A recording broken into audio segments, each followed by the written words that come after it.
ರಂಗನಟಿಯ ಬದುಕ ನೋಡಿರಿ ನೋಡಿ ನೋಡಿ ನೋಡಿ ನೋಡಿ.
ಕತೆ ಹೇಳ್ತಾರೆ.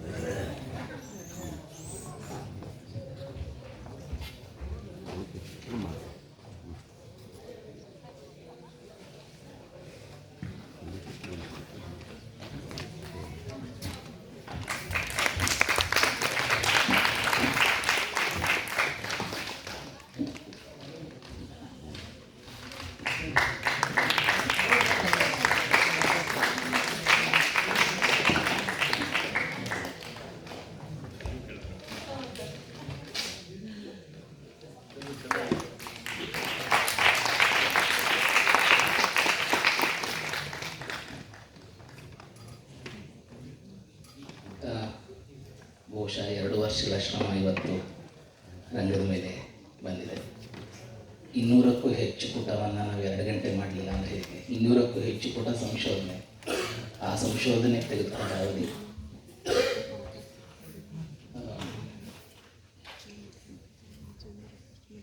ಒಂದು ಹೆಮ್ಮೆ. ಸುಮಾರು 65ಕ್ಕೂ ಹೆಚ್ಚು ವಯಸ್ಸಾಗಿರುವಂಥ ಹೆಲನ್ ಮೇಡಮು ಇಷ್ಟು ಪುಟ್ಟ ಪುಟ್ಟ ಮಕ್ಕಳ ಜೊತೆಗೆ ಪುಟ್ಟ ಯುವತಿಯಾಗಿ ಪಾತ್ರ ಮಾಡಿದ್ದು ಇದೊಂದು ಚರಿತ್ರೆ ಅಂತ ನನಗೆ.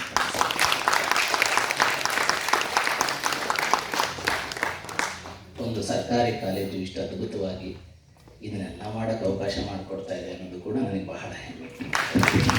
ಎಲ್ಲ ಪಾತ್ರಧಾರಿಗಳು ನನ್ನ ಹೆಮ್ಮೆಯ ಸರ್ಕಾರಿ ಪ್ರಥಮ ದರ್ಜೆ ವಿಜಯನಗರ ಕಾಲೇಜಿನ ವಿದ್ಯಾರ್ಥಿಗಳು.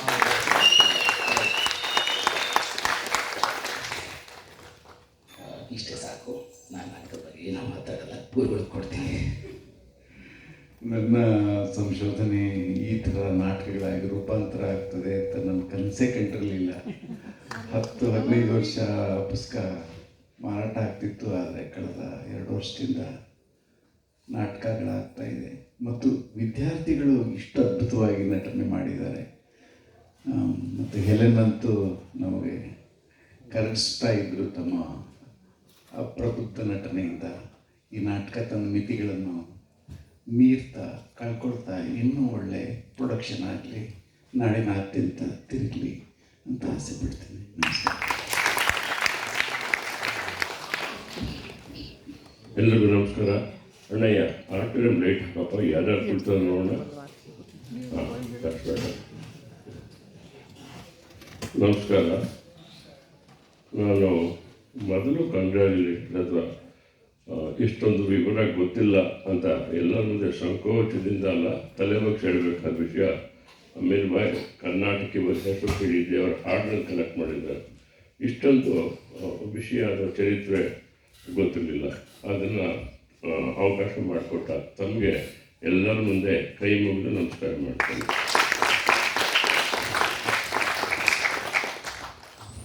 ತಾವು ಈ ಹೇಳಿಕೆಗೆ ತಪ್ಪು ತಿಳ್ಕೊಬೇಡಿ. ನಾನು ಬೇಲೂರು ರಘು ಅವರು ಮಾಡಿದ ಸುಮಾರು ನಾಟಕಗಳನ್ನು ನೋಡಿದ್ದೀನಿ. ಪ್ರಾಯಶಃ ಇದು ನಿಮ್ಮ ಅತ್ಯುತ್ತಮ ನಿರ್ದೇಶನದ ನಾಟಕ ಅನ್ನೋದು ನನ್ನ ಅಭಿಪ್ರಾಯ. ಆಮೇಲೆ ಅತ್ಯುತ್ತಮ ನಿರ್ದೇಶನ ಅಂದರೆ ಈ ನಾಟಕ ಚೆನ್ನಾಗಿತ್ತು ಅಂತಲ್ಲ, ಈ ನಾಟಕ ಅದು ಕೇವಲ ನಾಟಕವಲ್ಲ, ಅನೇಕ ವಿಚಾರಗಳನ್ನು, ಅನೇಕ ಸಂದೇಶಗಳನ್ನು, ಅನೇಕ ಇತಿಹಾಸದ ಭಾಗಗಳನ್ನು ಇಲ್ಲಿರೋರಿಗೆಲ್ಲ ಹಂಚಿದ್ದಾರೆ. ನಾಗರಾಜ್ ಮೂರ್ತಿಗೆ ಇಲ್ಲಿದ್ದರೆ ಅವ್ರಿಗೆ ರಿಕ್ವೆಸ್ಟ್ ಮಾಡಿಕೊಡ್ತಿದ್ದೆ. ಇದು ಸಾಧ್ಯ ಆದರೆ ಕರ್ನಾಟಕ ಸರ್ಕಾರ ಅನೇಕ ವಿಷಯಗಳನ್ನ ಅನೇಕ ಗುರಿಯಾಗಿಟ್ಕೊಂಡು ಸುಮಾರು ಯೋಜನೆ ಮಾಡ್ತಾರೆ. ಯೋಜನೆ ಮಾಡಿದ್ದು ಹಣ ಖರ್ಚಾಗುತ್ತೆ ಹೊರತು ಮೆಸೇಜ್ ತಲುಪೋದಿಲ್ಲ. ಈ ನಾಟಕ ಅಂತಹ ಅದ್ಭುತವಾದ ಮೆಸೇಜ್ ಸಂದೇಶವನ್ನು ಸಮಾಜಕ್ಕೆ ಕೊಡುತ್ತೆ ಅಂತ ನನ್ನ ನಂಬಿಕೆ. ಸೊ ಸರ್ಕಾರ ಇದನ್ನು ಎಲ್ಲ ಇಡೀ ಕರ್ನಾಟಕದಲ್ಲಿ ಈ ನಾಟಕ ಮಾಡಿಸ್ಬೇಕು ಅಂತ ಅಂದ್ಬಿಟ್ಟು ನನ್ನ ಆಶಯ. ನಾನಂತೂ ಅದಕ್ಕೆ ಕರ್ತವ್ಯ. ಬಹಳ ಅದ್ಭುತವಾದ ಪ್ರದರ್ಶನ, ಭಾಳ ಚೆನ್ನಾಗಿತ್ತು. ಆಮೇಲೆ ಇವ್ರಿಗೆ ಬಂದು ಚೆನ್ನಾಗಿ ಪಾಠ ಮಾಡ್ತಾರೆ. ಇವರು ನಮ್ಮ ಸ್ಕೂಲ್ ಮಕ್ಕಳು, ಅವ್ರಿಗೆಲ್ಲ ಗೊತ್ತಿಲ್ಲ ಅಂತ ಹೇಳೋದಬೇಕಾಗಿಲ್ಲ. ಅದು ನಿಮ್ಮ ಸ್ಟೂಡೆಂಟ್ಸ್ ಅಂತ ಹೇಳಿ ನೀವು ಟೀಚರ್ ಆಗಿ ಗುರುವಾಗಿ ಸಂತೋಷಪಡಿ. ನಮಗೆ ಕಂಡಿದ್ದು ತುಂಬ ಅದ್ಭುತವಾಗಿ ಮಾಡೋದು. ಎಲ್ಲರೂ ಕೂಡ ಟ್ರೈನ್ ನಮ್ಮ ರೆಪಾರ್ಟ್ರಿಗಳಲ್ಲಿ ಟ್ರೈನ್ ಆದಂಥ ಸ್ಟೂಡೆಂಟ್ಸ್ ಥರ ಕಂಡ್ರು. ಅದಕ್ಕೋಸ್ಕರ ನಿಮ್ಮೆಲ್ಲರಿಗೂ ಕಾಲೇಜ್ ಸ್ಟೂಡೆಂಟ್ಸ್ ಅಂತ ಹೇಳಿದ್ವಿ, ಅದು ನಿಮ್ಮ ಕರ್ಮ. ಆದರೆ ನಾನು ಕಂಡಿದ್ದು ಬಹಳ ಒಳ್ಳೆ ನಟ ನಟಿಯರು, ತುಂಬ ಚೆನ್ನಾಗಿ ಮಾಡಿದ್ರು. ಇದಕ್ಕೆ ಲಿಬರ್ಟಿ ತಗೊಂಡು ಕೊಡ್ತೀನಿ. ಇವರು ಒಳ್ಳೆ ನಟಿ ಅಂತ ಗೊತ್ತಿತ್ತು, ಆದರೆ ಇಷ್ಟು ಒಳ್ಳೆ ನಟಿ ಅಂತ ಗೊತ್ತಿಲ್ಲ. ರಘು ಅವರು ಒಂದು ಕೆಲಸ ಮಾಡಿದ್ದಾರೆ. ಈಗ ಸೈಮಲ್ಟೇನಿಯಸ್ಗೆ ಅವರು 2 ನಾಟಕ ಇವಾಗ ಓಡುತ್ತಾ ಇದೆ. 2 ನಾಟಕದಲ್ಲೂ ಇವರು ಅದ್ಭುತವಾದ ಕಂಪನಿ ನಟಿಯರು ಭಾಳ ಪ್ರಖ್ಯಾತ ಆಗ್ತಿದ್ದು. ಶರ್ಮಿಷ್ಠೆ ಅಂತ ನಾಟಕ ಬರೆದಿದ್ದಾರೆ. ಅಲ್ಲಿ ಉಮಾಶ್ರೀಯವರ ಪಾತ್ರ ವಹಿಸಿ ಎಲ್ಲರ ಮೆಚ್ಚೆ ಗಳಿಸಿದ್ದಾರೆ. ಅವ್ರಿಗೆ ನೀವು ಸಡನ್ನಾಗಿ ಸವಾಲು ಕೊಡ್ತಾ ಇದ್ದೀರಿ. ಅದು ನಿಮ್ಮ ತಪ್ಪಲ್ಲ, ಅವರ ತಪ್ಪು. ಅಂದರೆ ಸ್ವಲ್ಪ ದಿನ ಬಿಟ್ಟು ಮಾಡಿದ್ರೆ ಚೆನ್ನಾಗಿತ್ತು ಏನೋ. ಈಗ ಇದು ಅದು ಒಟ್ಟಿಗೆ ಓಡೋಕ್ಕೆ ಶುರು ಮಾಡಿದಾಗ ಯಾರು ಗೆಲ್ತಾರೆ ಅನ್ನೋದು ನಾವು ಕಾದು ನೋಡಬೇಕಾದ ಕತೆ ಅಂತ ಕಾಣಿಸುತ್ತೆ. ಬಟ್ 2 ನಾಟಕಗಳ ಆತ ಬರೆದವರು ನಾಟಕಕಾರರು ನೀವಾಗಿರೋದ್ರಿಂದ ಅಭಿನಂದಿಸ್ತೇನೆ. ಅದು ಸಹ ಒಳ್ಳೆಯ ನಾಟಕ. ಬಟ್ ಇದರಲ್ಲಿ ಖಂಡಿತವಾಗಿ ಸಮಾಜಕ್ಕೆ ಕೊಡಬೇಕಾದ ಮೆಸೇಜ್ಗಳಿದೆ ಅಂತ ಅಂದ್ಬಿಟ್ಟು ಮತ್ತೊಮ್ಮೆ ಸರ್, ನಮ್ಮ ಪುಣ್ಯ ನಿಮ್ಮ ಸಂಶೋಧನೆಯಿಂದ ಇಂಥ ನಾಟಕ ಬಂತು ಅಂತಂದ್ಬಿಟ್ಟು ಭಾಳ ಕಡಿಮೆ ಮಾತಾಡಿದ್ರು. ರಹಮತ್ ತರೀಕೆರೆ ನಾವು ಇಡೀ ಕರ್ನಾಟಕದಲ್ಲಿ ಹೆಮ್ಮೆ ಪಡುವಂಥ ಒಬ್ಬ ವಿದ್ವಾಂಸರು. ಇಲ್ಲಿ ಏನು ಸಂಶೋಧನೆ ಮಾಡಿ ಬರೆದಿದ್ದಾರೋ ಅತ್ಯಂತ ಅದ್ಭುತವಾದ ಕರಾರುವಾಕವಾದ ವಿಷಯ. ಯಾವುದೋ ಉಡಾಫೆ ಅಲ್ಲ, ಅಥವಾ ಇರ್ರೆಸ್ಪಾನ್ಸಿಬಲ್ ಅಲ್ಲ, ಅಥವಾ ಇವನ್ನು ಹೊಗಳಿ ಅಥವಾ ಆ ಮತಕ್ಕೆ ಸೇರಿದವರಾಗಿರೋದ್ರಿಂದ ಅವನ್ನ ತುಂಬ ಹೊಗಳೋದು ಆ ಥರದ್ದೇನೂ ಮಾಡಿಲ್ಲ. ಅದು ನನಗೆ ಭಾಳ ಇಷ್ಟವಾದ ವಿಷಯ. ಅದನ್ನು ನ್ಯೂಟ್ರಲ್ ಅಪ್ರೋಚಿಂದ ನೋಡಿದ್ದಾರೆ ಸರ್. ನಿಮಗೆ ತುಂಬ ಹೃದಯದ ವಂದನೆಗಳು. ನಮಸ್ಕಾರ.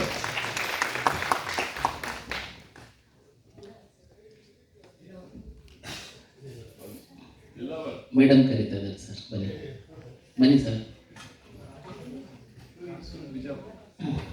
ಅದಕ್ಕೆ ಬಿಜಾಪುರ ರಾಜಪ್ರಸಾದ್ ಬನ್ನಿ ಸರ್,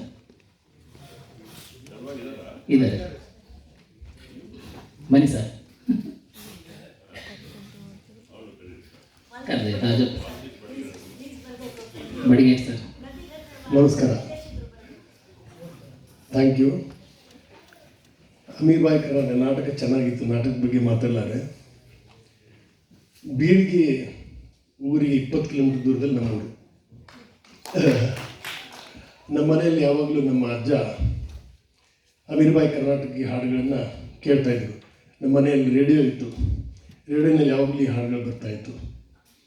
ಎಷ್ಟು ಇಂಪ್ರೆಸ್ ಆಗಿದ್ರು ನಮ್ಮ ಅಜ್ಜ ಅಂದರೆ, ನಮ್ಮ ತಂಗಿಗೆ ಅಮೀರ್ ಬಾಯಿ ಅಂತ ಹೆಸರಿಟ್ಟಿದ್ದಾರೆ, ಅಮೀರ್ ಜಾನ್ ಅಂತ. ನಾವು ಸೀಸ್ ಇನ್ ಓಸ್ಲೋ, ನಾರ್ವೆಲ್ ಇರ್ತಾರೆ. ಕಾಕತಾಳಿಯಲ್ಲೂ ಗೊತ್ತಿಲ್ಲ, ಫೋಟೋ ಅಕ್ಕಪಕ್ಕ ಇಟ್ಟರೆ ಅಮೀರ್ ಬಾಯಿ ಕರ್ನಾಟಕ ಬಾಲ್ಯದ ಹುಡುಗಿ ಥರ ಕಾಣ್ತಾರೆ ಅಂತ ತಂಗಿ. ಸೊ ಹೀಗೆ ಒಂದು ನಂಟಿದೆ. ಅದ್ರ ಜೊತೆಗೆ ನಾಗೂರು ಅವ್ರು ಇದ್ರು, ಈಗ ಹೋದ್ರು ಅನಿಸುತ್ತೆ. ನಮ್ಮ ದೊಡ್ಡ ಮಾಮ, ಯಾಕಂದ್ರೆ ಇತಿಹಾಸ ನಾನು ಒಬ್ಬ ಪತ್ರಕರ್ತ, ದಾಖಲೆ ಯಾಕಾಗಲ್ಲ ಅನ್ನೋದಕ್ಕೆ ಒಂದು ಉದಾಹರಣೆ ಹೇಳ್ತೇನೆ ಅಷ್ಟೇ. ನನ್ನ ದೊಡ್ಡ ಮಾಮ ನೌಶಾದ್ ಅವ್ರ ಹತ್ರ ಅಸಿಸ್ಟೆಂಟ್ ಆಗಿದ್ದರು, ಹಿಂದಿ ಚಲನಚಿತ್ರರಂಗದ ನೌಶಾದ್ ಅವ್ರ ಹತ್ರ. ಮತ್ತು ಮೊಹಮ್ಮದ್ ರಫಿ ಅವ್ರ ಜೊತೆ ಒಂದು 6-9 ತಿಂಗಳು ರೂಮು ಶೇರ್ ಮಾಡ್ಕೊಂಡಿದ್ರು, ರೂಮೇಟ್ ಆಗಿದ್ದರು. ಮತ್ತು ನಮ್ಮ ತಾಯಿ ಊರಿಗೆ ಅವರ ಆಪ್ತ ಸ್ನೇಹಿತ ಪ್ರಾಣ್, ರೆಹಮಾನ್ ಮತ್ತು ಜಗದೀಪ್ ಇವರನ್ನು ಕರ್ಕೊಂಡು ಬಂದಿದ್ದರು. ಅಮೀರ್ ಬಾಯಿ ಅವರ ಊರು ನೋಡಬೇಕಂತ ಅವ್ರಿಗೆ ಆಸೆ, ಆ ಊರಿಗೂ ಕರ್ಕೊಂಡು ಹೋಗಿದ್ರು ಅವ್ರನ್ನ.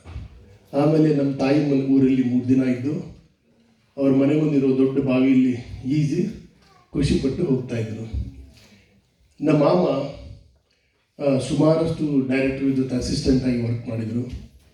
ಬೆಂಗಳೂರಿನ ಲಾಲ್ಬಾಗ್ನಲ್ಲಿ ಶೂಟಿಂಗ್ ನಡೆದಾಗ ಅವ್ರಿಗೆ ಯಾರೋ ವಿಷ ಹಾಕಿದ್ರಿಂದ ಅವರು ದೃಷ್ಟಿ ಕಳ್ಕೊಂಡ್ರು, ಪ್ಲಸ್ ಅವ್ರಿಗೆ ಪ್ಯಾರಲೈಸಿಸ್ ಥರ ಆಗೋಯಿತು. ಆದರೂ ಕೂಡ 94-96 ವರ್ಷ ಬದುಕಿದ್ರು. ನಾನು ಅವ್ರನ್ನ ಜಾನ್ ಮಿಲ್ಟನ್ ಅಂತಲೇ ಕರೀತಾ ಇದ್ದೆ. ಸುಮಾರು 100 ಸಾಮಾಜಿಕ ನಾಟಕಗಳನ್ನು ಬರೆದ್ರು ಅವರು, ಹಾಡಿಸಿದ್ರು. ಸುಮಾರಷ್ಟು ಹಿಂದಿ ಚಲನಚಿತ್ರರಂಗದ ದಿಗ್ಗಜರೆಲ್ಲ ನನ್ನ ತಾಯಿ ಊರಿಗೆ ಬಂದು ಹೋಗ್ತಾಯಿದ್ರು. ಆದರೆ ಇತಿಹಾಸ ಎಲ್ಲೂ ದಾಖಲು ಮಾಡಲಿಲ್ಲ. ನಾಗೂರು ಅವರು ಒಂದು ದೊಡ್ಡ ಲೇಖನ ಬರೆದಿದ್ದರು. ಆ ನಮ್ಮ ಮಾಮ ನಾಟಕ ಅಕಾಡೆಮಿಯಿಂದ ಬಂದವರು ಕನ್ನಡ ಸಂಸ್ಕೃತಿ ಇಲಾಖೆಯವರಿಗೆ ಫೈಲ್ ತೋರಿಸಿ ಹೇಳ್ತಿದ್ರು, ನಾನು ಮುದುಕ, ನಾನು ನಂಬಲಿಕ್ಕಿಲ್ಲ ನೀವು, ನಾನು ಇಷ್ಟೆಲ್ಲ ಮಾಡಿದೆ, ನಾಟಕ ಮಾಡಿದ್ದೆ ಅಂತ. ಅಕಾಡೆಮಿ ಕಣ್ಣೆ ತೆಗಿಲಿಲ್ಲ. ಸೊ ಆ ಥರದ ಇತಿಹಾಸ ನಡೆಯುತ್ತೆ. ಆಮೇಲೆ ಮುಸ್ಲಿಂ ಹೆಣ್ಮಕ್ಳು ಮನೆ ಬಿಟ್ಟು ಹೊರಗೆ ಬರಲ್ಲ ಅಂತ ಒಂದು ಆಪಾದನೆ, ಅದನ್ನೆಲ್ಲರೂ ನಂಬ್ಕೊಂಡ್ಬಿಟ್ಟಿದ್ರ ಎಲ್ಲರೂ ಕೂಡ. ಯಾಕಂದರೆ ಆ ಥರದ್ದು ಒಂದು ಪ್ಯಾಸಿವಿಟಿ ಕ್ರಿಯೇಟ್ ಆಗಿದೆ. ನೋಡಿ, ಅಮೀರ್ ಬಾಯಿ ಮುಸ್ಲಿಂ, ಮೀನಾ ಕುಮಾರಿ ಮುಸ್ಲಿಂ, ಅವಳ ಹೆಸರು ಮಹಾಜಬೀನ್ ಅಂದರೆ ಅಲ್ಟಿಮೇಟ್ ಬ್ಯೂಟಿ ಅಂತ. ಮಧುಬಾಲ ಮುಸ್ಲಿಂ, ಸುರಯ್ಯ ಮುಸ್ಲಿಂ, ನೌಶಾದ್ ಮುಸ್ಲಿಂ, ಮೊಹಮ್ಮದ್ ರಫಿ ಮುಸ್ಲಿಂ. ಹೇಳಿ, ಈ ನಾಡಿಗೆ ಎಷ್ಟು ದೊಡ್ಡ ಕೊಡುಗೆ ಕೊಟ್ಟಿದ್ದಾರೆ. ಆದರೆ ನಾಡು ಅವ್ರನ್ನ ಸ್ಮರಿಸುತ್ತಾ, ಅಮೀರ್ ಬಾಯಿ ಹೆಸರಲ್ಲಿ ಒಂದೇ ಒಂದು ಪ್ರಶಸ್ತಿ ಇಲ್ಲ ಕರ್ನಾಟಕದಲ್ಲಿ. ಅಮೀರ್ ಬಾಯಿ ಹೆಸರಿಗೆ ಒಂದು ರಸ್ತೆಗೆ ಹೆಸರಿಲ್ಲ. ಆದರೆ ಅಮೀರ್ ಬಾಯಿ ತನ್ನ ಹೆಸರನ್ನು ತಾನೇ ಉಳಿಸ್ಕೊಂಡು ಹೋಗಿದ್ದಾಳೆ. ಅಮೀರ್ ಥಿಯೇಟರ್ ಕಟ್ಟಿದ್ದಾಳೆ. ಆ ಅಮೀರ್ ಥಿಯೇಟ್ರಲ್ಲಿ ಸುಮಾರಷ್ಟು ಸಿನಿಮಾಗಳನ್ನು ನೋಡಿದ್ದೇನೆ. ನಮ್ಮ ತಾಯಿ ತುಂಬ ದೊಡ್ಡ ಅಭಿಮಾನಿ ಅಮೀರ್ ಬಾಯಿ ಅವ್ರದ್ದು. ಈಗಲೂ ನಮ್ಮ ತಾಯಿ, ಬಹುಶಃ ಇಲ್ಲಿರುವ ಯಾವ ಸಾಹಿತಿಗಳು ನನ್ನ ತಾಯಿ ಓದಿಯೋಷ್ಟು ಉರ್ದು ಸಾಹಿತ್ಯ ಯಾರೂ ಓದಿಲ್ಲ. ನಮ್ಮ ತಾಯಿ ಮನೆಯಲ್ಲಿ ಒಂದು ಚಿಕ್ಕ ಲೈಬ್ರರಿನೂ ಇದೆ. ಅಷ್ಟು ಹದೀಸ್ ಯಾವ ಮೌಲ್ಯನೂ ಓದಿಲ್ಲ. ನನ್ನ ತಾಯಿ ಓದಿಷ್ಟು ಹದೀಸ್ಗಳನ್ನು. ಈಗಲೂ ರಾತ್ರಿ ಸಾಂಗ್ಲಿ ಸ್ಟೇಷನಲ್ಲಿ ಹಳೆ ಹಿಂದಿ ಹಾಡುಗಳನ್ನು ಕೇಳ್ತಾರೆ. ಮತ್ತು ಈಗ ನನಗೆ ರೇಡಿಯೋ ತಂದುಕೊಡು ಅಂತ ಹೇಳಿದ್ಲು, ನಾನು ಕೊಟ್ಟಿದ್ದೆ, ಅದು ಕೆಟ್ಟು ಹೋಗಿದೆ. ಈಗ ಮೊಬೈಲಲ್ಲಿ ಈಗಲೂ ಅವಳು ಹಳೆ ಹಾಡುಗಳನ್ನು ಕೇಳ್ತಾಳೆ. ಸೊ ಮುಸ್ಲಿಂ ಸಮುದಾಯದಲ್ಲಿ ಮ್ಯೂಸಿಕ್, ಡಾನ್ಸ್ ಇದೆಲ್ಲ ಹರಾಮ್ ಅಂತಿರೋ ದಾಖಲೆ ಆಗಿಲ್ಲ, ಅಧಿಕೃತವಾಗಿ ಕುರಾನ್ ಹೇಳಿಲ್ಲ ಅದನ್ನು. ಬಟ್ ಅಲ್ಲಾಹನ ಹೊರತಾಗಿ ಬೇರೆ ಯಾವುದರಲ್ಲೂ ಕಳೆದು ಹೋಗಬಾರ್ದು, ಅದು ಹರಾಮ್ ಅನ್ನೋದು ಮಾತ್ರ ಹೇಳಿದ್ದೆ. ಸೊ ಹೀಗಾಗಿ ಕಲೆ ಸಾಹಿತ್ಯ ಇದೆಯಲ್ಲ, ನಮಗೆ ಥಿಯೇಟ್ರ್ ಬಂದಿದ್ದು ಬಹುಶಃ ನನ್ನ ಪ್ರಕಾರ ಇರಾನ್ನಿಂದ ಬಂದಿದೆ ಅಂದ್ಕೊಳ್ತೀನಿ. ಫಾರ್ಸಿ ಥಿಯೇಟ್ರಿಂದಲೇ ಇನ್ಫ್ಲೂಯೆನ್ಸ್ ಆಗಿರೋದು. ಸೊ ನಮ್ಮ ತಪ್ಪು ಕಲ್ಪನೆಗಳೇನಿದ್ದಾವೆ ಅದನ್ನೆಲ್ಲ ಹೊರಗೆ ಹಾಕೋದಕ್ಕೆ ಬಹುಶಃ ಒಂದು ಸುಂದರವಾದ ಮೆಸೇಜು ನಿಮ್ಮ ನಾಟಕ ಕೊಟ್ಟಿದೆ ಅಂತ ನಾನು ಅಂದ್ಕೊಳ್ತೇನೆ. ಈಗಿನ ಕಾಲಘಟ್ಟದಲ್ಲಿ ರಂಗಭೂಮಿ ಮಾಡಬೇಕಾಗಿದ್ದ ಕೆಲಸ ಇದೆಯಲ್ಲ, ಇದನ್ನು ಮಾಡಬೇಕು ಅಂತ ನಾನು ಅಂದ್ಕೊಳ್ತೇನೆ. ಇಷ್ಟನ್ನು ಹೇಳಬೇಕಾಗಿತ್ತು. ಅಮೀರ್ ಬಾಯಿ ಇಷ್ಟು ಭಾವನಾತ್ಮಕವಾಗಿ ನಮ್ಮ ಜೊತೆ ಕನೆಕ್ಟ್ ಆಗಿರೋದ್ರಿಂದ ಇದನ್ನು ಹೇಳೋಕ್ಕೆ ಸಾಧ್ಯ ಆಯಿತು. ಬಟ್ ಬೇಲೂರು ರಘುನಂದನ್ ಅಂಥ ನಿರ್ದೇಶಕರು ಮತ್ತು ರೈಟರಿಂದ ಮಾತ್ರ ಈ ಥರದ ಒಂದು ಕಲ್ಚರಲ್ ರೆಸ್ಪಾನ್ಸಿಬಿಲಿಟಿಯನ್ನು ಕೊಡೋಕ್ಕೆ ಸಾಧ್ಯ ಆಗಿದೆ. ಆ ಕಲ್ಚರಲ್ ರೆಸ್ಪಾನ್ಸಿಬಿಲಿಟಿಗೆ ನಾನು ಸಲಾಂ ಹೇಳ್ತೇನೆ. ಅಮೀರ್ ಬಾಯಿ ನಾಟಕ ತುಂಬ ಅದ್ಭುತವಾಗಿತ್ತು. ತಾವು ಅಮೀರ್ ಬಾಯಿಯನ್ನೇ ಕಣ್ಮುಂದೆ ತಂದು ಕೊಟ್ರಿ ಎಲ್ಲನವರು. ಉಳಿದೆಲ್ಲರೂ ತುಂಬ ಚೆನ್ನಾಗಿತ್ತು, ಲೈಟಿಂಗ್ ತುಂಬ ಚೆನ್ನಾಗಿತ್ತು, ಮ್ಯೂಸಿಕ್ ಇನ್ನೂ ಚೆನ್ನಾಗಿ ಬರಬೇಕಿತ್ತು ಅಂತ ಅನ್ನಿಸ್ತು ನನಗೆ. ಯಾಕೆಂದರೆ ಮ್ಯೂಸಿಕ್ ಅದರ ಆತ್ಮ ಇರೋದ್ರಿಂದ ಮ್ಯೂಸಿಕ್ ಇನ್ನೂ ಚೆನ್ನಾಗಿ ಬರಬೇಕಿತ್ತು ಅನ್ನಿಸ್ತು. ಓವರಾಲ್ ಗ್ಲಿಮ್ಸಸ್ ಆಫ್ ಅಮೀರ್ ಬಾಯಿ ಅನ್ನೋ ಅರ್ಥದಲ್ಲಿ ನಾಟಕ ಹೋಗಿದೆ. ಇನ್ನೂ ಇದಕ್ಕೆ ಸೋಲ್ ತುಂಬ ಬೇಕಿತ್ತು ಅಂತ ಅನ್ನಿಸ್ತು. ಬಟ್ ಓವರಾಲ್ ನಮ್ಮ ಕಣ್ಣುಗಳನ್ನಂತೂ ಹಸಿ ಮಾಡ್ತು, ನನ್ನ ಮನಸ್ಸಂತೂ ಆರ್ದ್ರ ಮಾಡ್ತು. ಸೊ ಅಮೀರ್ ಬಾಯಿಗೆ ಮತ್ತು ಇಡೀ ತಂಡಕ್ಕೆ ಮತ್ತೊಮ್ಮೆ ಅಭಿನಂದನೆಗಳು. Thank you.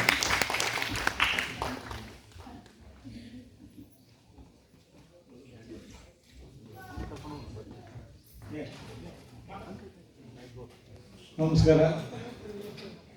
ನಾವು ಗೋಹರ್ಬಾಯಿ ಮತ್ತು ಬಾಲಗಂಧರ್ವರ ನಾಟಕನ 15 ದಿವಸದಿಂದ ದಾವಣಗೆರೆಯಲ್ಲಿ ಮಾಡಿದ್ವಿ.